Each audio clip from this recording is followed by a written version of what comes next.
Selamat datang di 60 Menit Special Report, membuka mata, mengungkap fenomena. Bersama saya, Ihsan Sitorus, kita langsung ke sorotan pertama, saudara. Selain melaporkan balik Polda Jawa Barat, setelah lolos dari status tersangka pembunuhan Vina dan Eki, Peggy Setiawan dan kuasa hukumnya kini menyasar saksi Aep dan Dede atas dugaan kesaksian palsu. Di balik semua kejanggalan, ada nama ayah korban Eki, Ibtu Rudiana, yang kini jadi sorotan.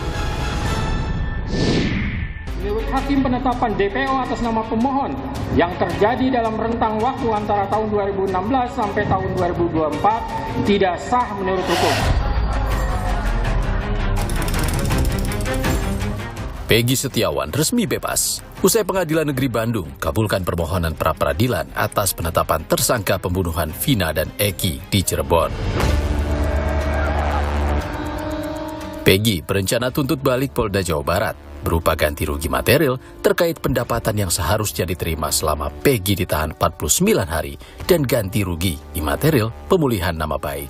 Ditangkapnya Peggy Setiawan ini kan penyidik dalam jawabannya di pra-peradilan itu kan hasil pemeriksaan psikologis ya forensik bahwa Peggy ini berbohong ya, kemudian cenderung melakukan tindak pidana kan, pokoknya hal-hal negatif itu disampaikan lah ya, memantaskan agar Peggy ini pembunuh kan gitu.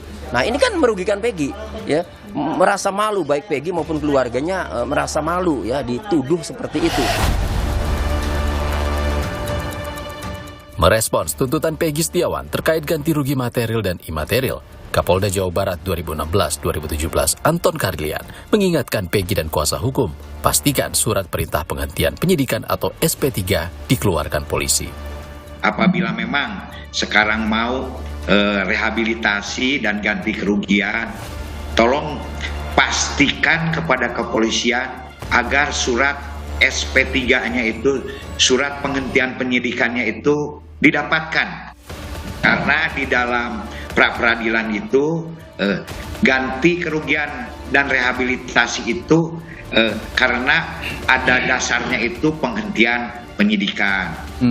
Dan adapun apabila ini memang sudah jadi kesepakatan, mohon juga segera, karena berdasarkan surat edaran Mahkamah Agung, Bu Yanti juga tahu, nomor 11 tahun 85 itu waktunya itu hanya 14 hari setelah surat penghentian penyidikan. Putusan pra-peradilan Peggy Setiawan bukan babak akhir menguak kasus pembunuhan Vina dan Eki. Teka-teki otak pembunuhan dua sejoli itu masih jadi misteri. Pasalnya, Aep, sosok yang disebut saksi kunci, mendadak hilang bak ditelan bumi. Sebelumnya, Aep bersaksi Peggy Setiawan adalah Peggy Perong yang berada di lokasi kejadian pembunuhan Vina dan Eki. Bahkan, kesaksian Aep tertulis dalam berkas salinan putusan tahun 2017 silam.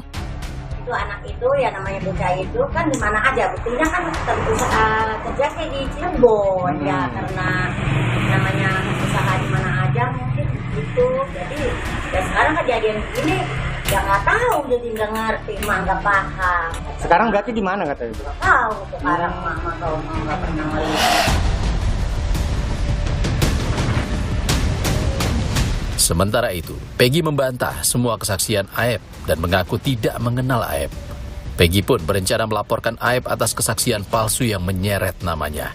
Secara pribadi, personal, apakah Kang Peggy sendiri mengenal Aep atau tidak? Sama sekali tidak pernah kenal, tidak pernah kenal sama sekali. Baru mendengar saat dia memberikan kesaksian? Ya, benar. Saya juga justru kaget. Ini Aep itu siapa? Bertanya-tanya gitu.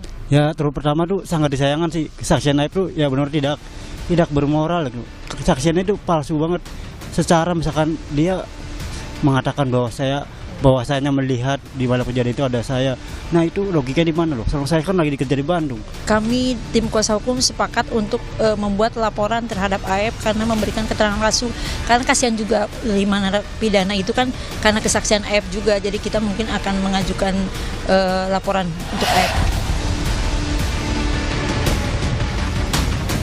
Sementara itu, tim kuasa hukum keluarga 7 terpidana kasus pembunuhan Vina dan Eki telah melaporkan Aep dan Dede ke Bareskrim Polri atas dugaan kesaksian dan keterangan palsu yang menyebabkan kliennya menjadi tersangka.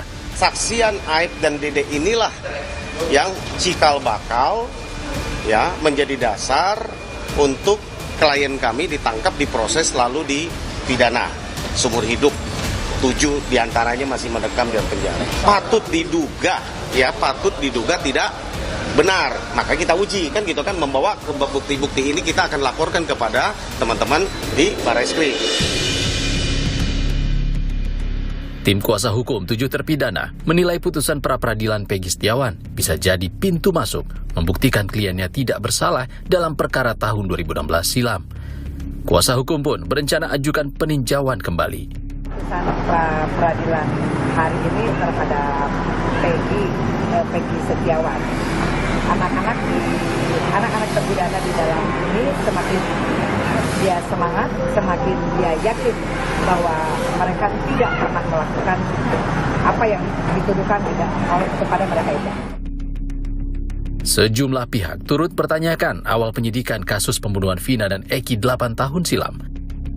Kabareskrim 2018-2019, Komjen Purnawirawan Arief Sulistianto menyatakan penyidik harus cermat dan mempelajari kembali berkas perkara terpidana.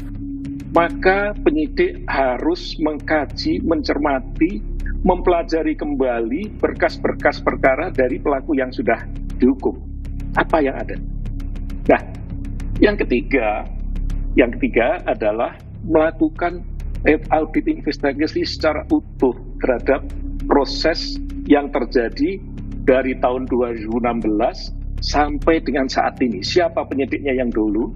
Sehingga di sini nanti Mabes Polri atau Barreskrim Polri sebagai pembina fungsi akan bisa mengetahui di mana letak kelemahannya. Apakah kelemahannya itu dari penyidikan awalnya yang tidak benar, atau dari awalnya sudah benar, tapi penyidikan lanjutnya tidak benar. Ini untuk bahan evaluasi dan pembenahan. Jangan sampai masalah seperti ini terulang kembali. Sementara, Kabareskrim 2008-2009, Komjen Purnawirawan Susno Duaji menyoroti kesaksian Aep yang harus dibuktikan kebenarannya oleh penyidik Polda Jawa Barat. Jika Aep terbukti beri keterangan palsu, bisa disangka sebagai pelaku yang diduga berada di lokasi dan mengetahui detail peristiwa pembunuhan Vina dan Eki. Terpidana yang sekarang mendekam di dalam penjara, termasuk yang sudah keluar Sakatatal, itu keluar dari mulut Rudiana. Saya sudah baca berkasnya. Dari mana Rudiana tahu? Itu dari Aep. Nah, dari mana Aep tahu? Jelas kalau Aep berbohong. Aep ada 2 kemungkinan. 1, dia berbohong. 2, dia pelaku. Masa dia tahu persis? Kalau tahu persis berarti dia ada di lokasi dan bersama-sama dengan kelompok yang melakukan kejahatan itu. Di tengah kejanggalan kasus pembunuhan Vina dan Eki, keluarga Vina berharap ayah Eki, Ibtu Rudiana, mengungkap secara terang ke publik agar peristiwa yang menewaskan sang anak segera terkuak. Ibunda Vina, Sukaesi, merasa ada yang sedang ditutupi Rudiana terkait kasus pembunuhan Vina dan Eki. Menginginkan ketemu biar persoalan ini terang benderang. Soalnya saya sebagai keluarga ada kemungkinan ya itu masih ada yang ditutupin oleh Pak Rudiana. Saya janggal aja gitu.